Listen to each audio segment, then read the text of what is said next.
On parlait de patience sur la route. Aujourd'hui, il faut s'armer de patience également quand on veut passer son permis de conduire. Au fil des années, les délais se sont fortement allongés. En moyenne, au premier trimestre de cette année 2025, le délai entre deux examens du permis de conduire est de 80 jours. En 2023, il était de 65. Alors pour y faire face, le gouvernement annonce la création de 80 000 places d'examens supplémentaires. Annonce faite hier. Édouard Rudolph, bonjour. Bonjour à tous. Et merci d'être avec nous ce matin sur Sud Radio. Vous êtes le cofondateur d'Envoiture Simone, vice-président par ailleurs de la Fédération des enseignants et auto-écoles d'avenir. Alors 80 000 places d'examens supplémentaires, est-ce que c'est suffisant selon vous pour répondre à la crise qu'on connaît en ce moment ? Alors non, c'est pas suffisant parce qu'il faut 200 000 places supplémentaires pour avoir un système qui est fluide. De plus, on salue évidemment l'action du ministère qui a été très réactif sur le sujet, ça on tient à le souligner. Est-ce que vous deviez être reçu à la rentrée, donc ça veut dire qu'ils ont pris une décision plus rapidement que prévu ? Non, on devait être reçu, mais ça a été décalé d'une semaine, donc, ouais. donc pas de mal là-dessus. Par contre, 80 000 places, c'est un effet d'annonce. C'est-à-dire que quand on regarde bien, on s'aperçoit que 80 000 places, c'est pas 80 000 places effectives, c'est vraiment une estimation. Ouais. C'est-à-dire qu'ils vont proposer des primes aux inspecteurs, et si les inspecteurs veulent bien faire des heures supplémentaires, à ce moment-là, on estime que ça fera 80 000 places. Mais on n'arrivera très certainement pas à 80 000 places. Donc déjà, on voit qu'on résorbe pas du tout le problème parce qu'il en faut 200 000 et que ce 80 000 peut être 10 000 ou 20 000 places. Donc, alors le gouvernement a tout de même annoncé en plus 108 examinateurs supplémentaires. Alors vous en demandiez 200, mais c'est vrai qu'on est très loin du compte là aussi. Alors on est encore plus loin du compte parce que c'est encore un effet d'annonce. Quand on parle de 108 inspecteurs, là-dedans il y avait déjà des inspecteurs qui étaient prévus. Oui. Et qui répondaient déjà à un problème. Là, les 200 inspecteurs, c'est 200 en plus pour répondre aux problèmes actuels. Et sur ce 200, le ministère a fait un petit effort à date, avec les moyens qu'il a à date, c'est-à-dire qu'il en a rajouté que 10. Donc on voit encore qu'on est très loin du compte. Voilà. Ouais. Par contre, on souligne que le ministère de l'Intérieur a été très réactif. On souligne aussi que ils ont fait avec les moyens du bord actuel et qu'ils ont mandaté un député ou une députée d'ailleurs, je ne sais pas si son nom est encore sorti, pour une mission flash où justement toutes les options vont être mises sur la table et notamment peut-être des options qui nécessitent un certain investissement pour justement modifier structurellement le passage au permis de conduire et faire en sorte enfin, parce que ça fait quand même des années et des années que ce système est malade et ne fonctionne pas, pour enfin le rendre fluide, parce que derrière, c'est la mobilité des Français, et notamment des jeunes. 80% des permis de conduire sont passés par des gens qui ont entre 18 et 25 ans. Et pour beaucoup, c'est un diplôme et c'est un accès à l'emploi, notamment les plus précaires. Donc, il est urgent d'agir. Bien sûr. Est-ce qu'on peut dire aujourd'hui que ce secteur, on est sur un secteur un peu pénurique en ce qui concerne le recrutement de nouveaux examinateurs ? C'est difficile d'en recruter ou pas ? C'est un excellent point. En effet, c'est un métier malheureusement qui n'est pas assez connu et qui n'attire pas assez, alors qu'il est plutôt bien rémunéré, le métier d'enseignant déjà de la conduite. Et souvent, les enseignants de la conduite deviennent inspecteurs. Ouais. Combien quoi ? Quand on parle de salaire, niveau de rémunération. Oui, Édouard Rudolph. Ouais. En auto-école traditionnelle, vous allez être payé un petit peu plus que le SMIC. Et chez Envoiture Simone, vous allez être quasiment payé le double pour à peu près le même nombre d'heures. Mais bon, ça, c'est une différence après de modèle économique et de fonctionnement même. Parce que nous, tout est digital, donc ça nous permet de faire des économies. On baisse le prix du permis de conduire pour l'élève et d'un autre côté, on augmente la rémunération des enseignants. Mais pour revenir sur les inspecteurs, il y a un problème structurel. Ce problème, c'est que il y a à peu près 1100 inspecteurs en France qui ont en moyenne 55 ans de moyenne d'âge. Et donc, on voit que dans quelques années, un mur se profile et qu'on risque de ne plus pouvoir faire passer les permis de conduire.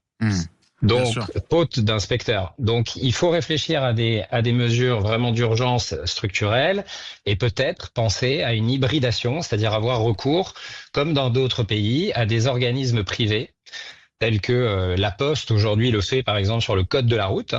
Vous passez votre code de la route auprès de la Poste ou SGS ou d'autres organismes certifiés. Mmh. Et peut-être que dans des zones tendues, je pense à Paris-Île-de-France, à Lyon, etc., il faudrait certainement avoir recours à des organismes privés certifiés pour faire passer le permis de conduire. En tout cas, ce que dit le gouvernement, je reviens sur les annonces d'hier, vous avez dit, pour le coup, effet d'annonce, en l'occurrence. Il dit quelque chose d'important, en tout cas le gouvernement, que d'une certaine manière, l'idée en tout cas, c'est de ne pas augmenter les prix et de ne pas baisser le niveau de l'examen. Ça, pour vous, c'est important. Est-ce que c'est tenable en l'état ?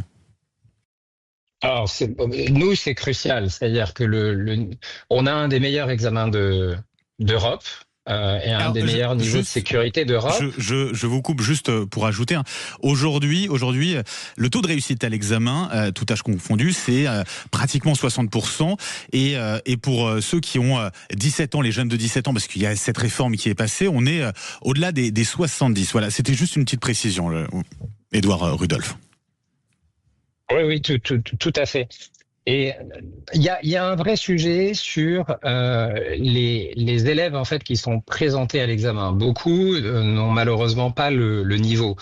Donc nous, on recommande par exemple de mettre une sorte d'examen blanc déjà obligatoire qui permettrait à la fois à l'élève vraiment de bien mesurer en fait son niveau et de pas avoir de fausses attentes, et également pour l'État de désengorger une partie du nombre d'examens qui est passé par des gens qui ne sont pas prêts et qui finalement rentrent dans ce taux de réussite qui, disons-le, n'est vraiment pas bon.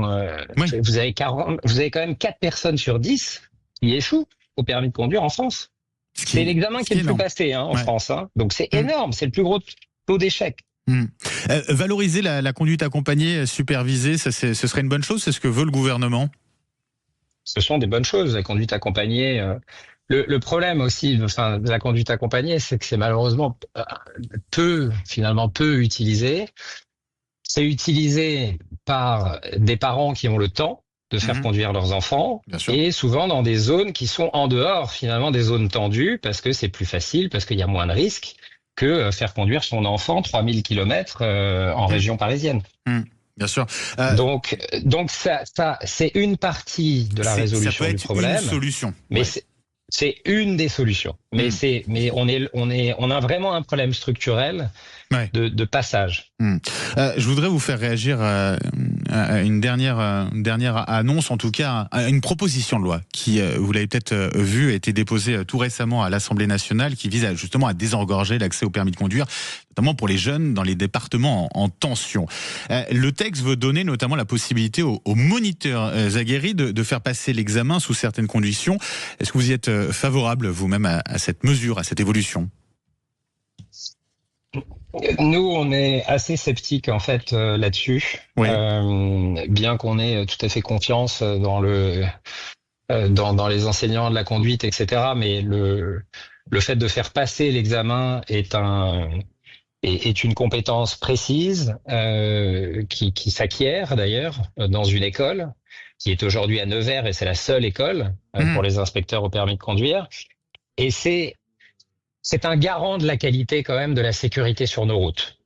Donc, nous sommes favorables à ce que les inspecteurs gardent cet examen et également, je l'évoquais, que des organismes certifiés et contrôlés aient en partie, et je dis pas en totalité, je dis en partie dans certaines zones, la possibilité de faire passer l'examen.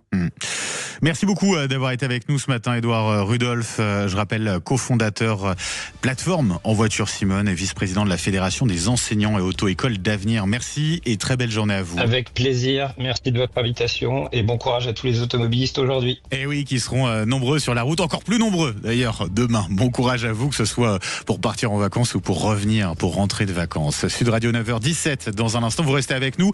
À l'hôpital, seuls 20% des soignants sont vaccinés contre la grippe. Comment expliquer un taux aussi bas, aussi faible ? Le docteur Gérald Kierzek sera avec nous juste après ça. Sud Radio. Radio. Parlons vrai. Parlons vrai. Sud Radio. Parlons vrai. Grand matin Sud Radio, 8h-10h, Benjamin Glaise. Il est 9h20 sur Sud Radio. Ce chiffre, 20%. 20%, c'est le taux de soignants à l'hôpital qui se sont vaccinés contre la grippe. Le ministre délégué à la Santé, Yannick Noder, a décidé d'alerter à ce sujet, sur ce taux, donc particulièrement bas. Au pays de Pasteur et des Lumières, c'est quand même fou, a-t-il déclaré avant d'accueillir notre invité dans un instant, le docteur Gérald Kierzek. Théo Ampillac, vous nous avez rejoint. Qu'a donné, pour commencer, l'épidémie de grippe cette année ? Oui, cette saison 2024-2025 a été particulièrement précoce, longue et surtout sévère. Elle a débuté mi-décembre et a duré 12 semaines environ, soit 2 de plus que la moyenne. À l'hôpital, ce sont plus de 29 000 admissions après passage aux urgences. La grippe a également causé un bilan tragique, environ 5 000 décès avec un pic de mortalité début janvier. Elle a frappé toutes les tranches d'âge, particulièrement les plus de 65 ans et les moins de 5 ans. Pour le ministère de la Santé, la couverture vaccinale sur le territoire reste encore insuffisante car seuls 54% des plus de 65 ans sont vaccinés. Merci beaucoup pour toutes ces précisions, Théo. Docteur Gérald Kierzek, bonjour. Bonjour. Et merci beaucoup d'être avec nous ce matin sur Sud Radio. Vous êtes médecin urgentiste à Paris, directeur médical de Doctissimo, chroniqueur médical. Je cite notamment l'un de vos ouvrages, 101 conseils pour ne pas atterrir aux urgences. C'est aux éditions Robert Laffont. 20% seulement, docteur, de soignants hospitaliers vaccinés contre la grippe. Comment expliquer ce taux particulièrement bas ? Alors déjà, il faut le relativiser ce taux parce que c'est vraiment un taux qui est sous-estimé parce qu'on n'a pas de données qui sont des données très précises sur cette vaccination, comme elle n'est pas obligatoire, comme elle n'est pas faite forcément dans les services hospitaliers, par les services de médecine du travail notamment. Il y a des gens qui se font vacciner par exemple par leur médecin traitant, par leur infirmière, par leur pharmacien et qui passent sous les radars. Donc ils sont vaccinés mais ils ne sont pas dans les 20%. Parce que là, les 20%, c'est ceux qui sont vaccinés à l'hôpital, c'est ça ? C'est du déclaratif, c'est-à-dire que c'est les soignants à qui on demande est-ce que vous êtes vacciné ou pas, ou c'est les chiffres. Vous savez, il y a des campagnes chaque année qui sont organisées dans les hôpitaux où on peut vacciner les soignants et on regarde sur l'effectif d'un hôpital combien passe par cette vaccination à l'hôpital et on tombe sur le chiffre de 20%. Mais il y en a d'autres qui se sont fait vacciner par leur médecin traitant, d'autres se sont fait vacciner à la pharmacie comme vous et moi et ils sont pas dans les campagnes, ils sont pas comptabilisés dans les campagnes hospitalières. Donc il est très probablement sous-estimé ce chiffre. Ce qui est sûr, c'est qu'on n'est pas sur des chiffres de 80, 90% ou 100% de vaccination antigrippale parce que il y a des soignants qui sont un peu défiants vis-à-vis de cette vaccination parce qu'il y a des effets secondaires aussi, ouais. Alors potentiellement des effets secondaires, mais comme avec toute vaccination, mais c'est surtout ce discours moi qui me gêne, qui est de dire la vaccination, elle empêche la transmission. Vous savez, on en a beaucoup parlé pendant le Covid. C'était le grand sujet, enfin l'un des grands sujets. Ouais. C'était l'argument de dire faites-vous vacciner, ça va casser l'épidémie, etc. Alors qu'on sait très bien que ça n'empêche pas la transmission du virus de la grippe.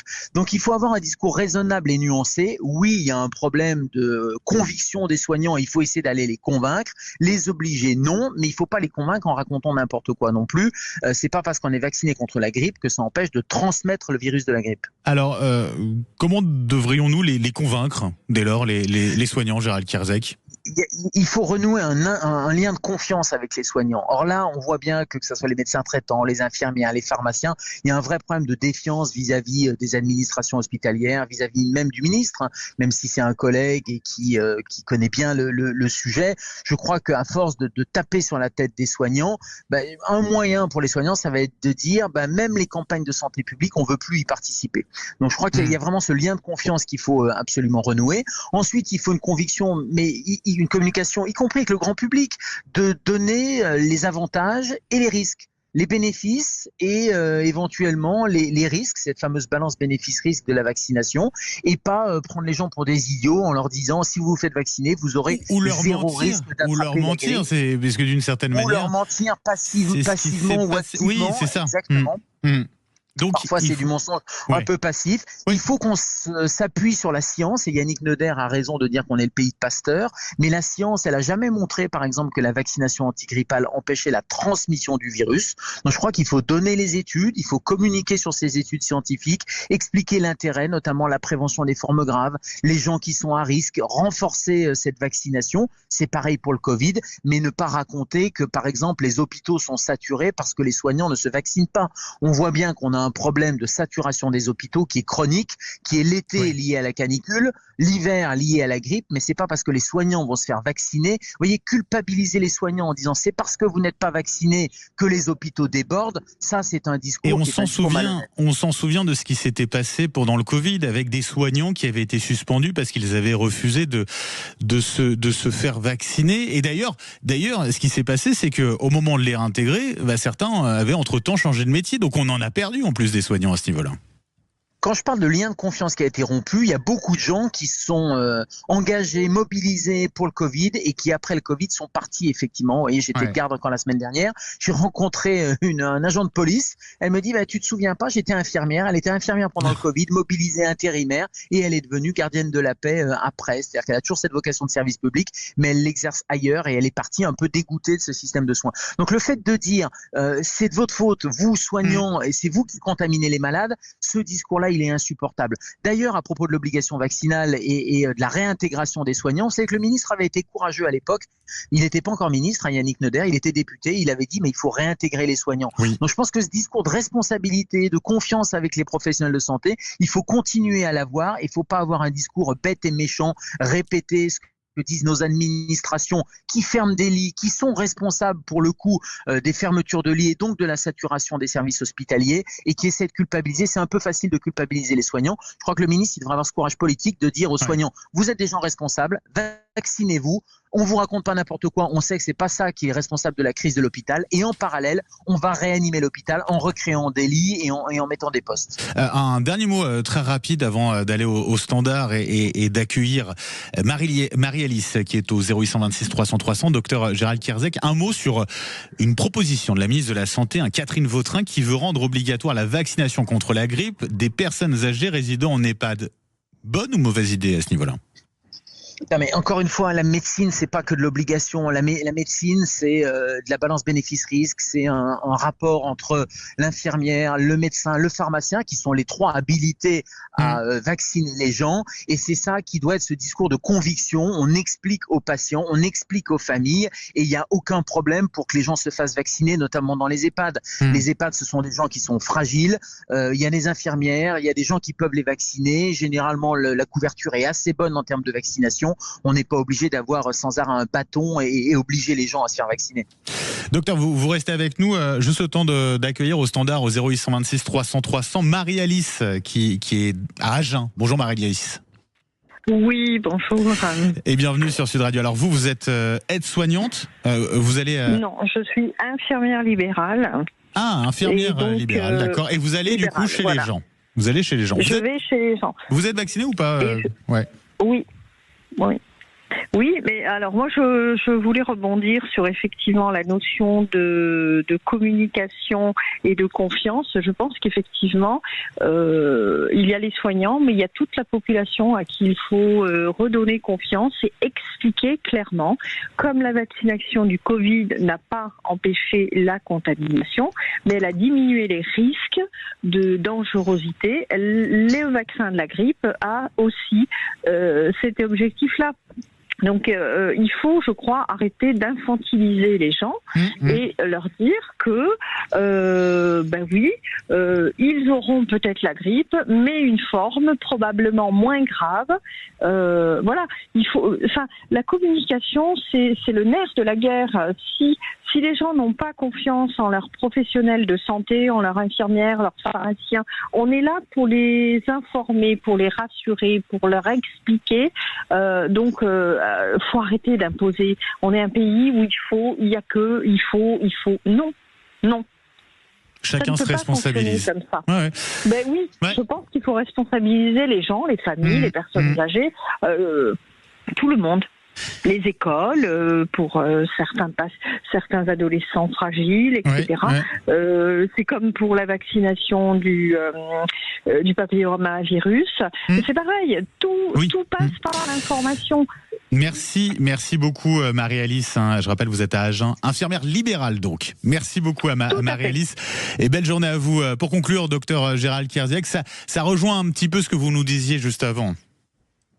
Oui, exactement. Le Covid a fait beaucoup de mal quand même. Donc, ça a cassé un peu le lien de confiance avec la population générale. Les gens se sont fait, j'allais dire, avoir entre guillemets une fois, ils ne se feront pas avoir une deuxième fois, et on le paye un peu sur des vaccinations qui sont utiles. La vaccination antigrippale, elle est utile. Il faut convaincre les gens. Oui, les professionnels doivent se faire vacciner, mais de là à les infantiliser, bien sûr, mais surtout les rendre responsables de tous les maux de notre système de santé qui est en train de se casser la figure, c'est vraiment une communication là pour le coup irresponsable. On a un problème avec notre hôpital, avec notre système de santé. C'est pas la vaccination antigrippale qui va changer quoi que ce soit. Donc le ministre, il doit convaincre les gens, bien sûr, mais il doit aussi prendre des mesures structurelles pour pouvoir développer les hôpitaux, remaintenir un lien de proximité, remotiver les infirmières libérales, les pharmaciens. Les pharmaciens sont en grève là parce qu'il y a des mesures financières pures, comptables qui sont prises contre eux alors qu'ils ont joué les jeux en termes de santé publique aussi.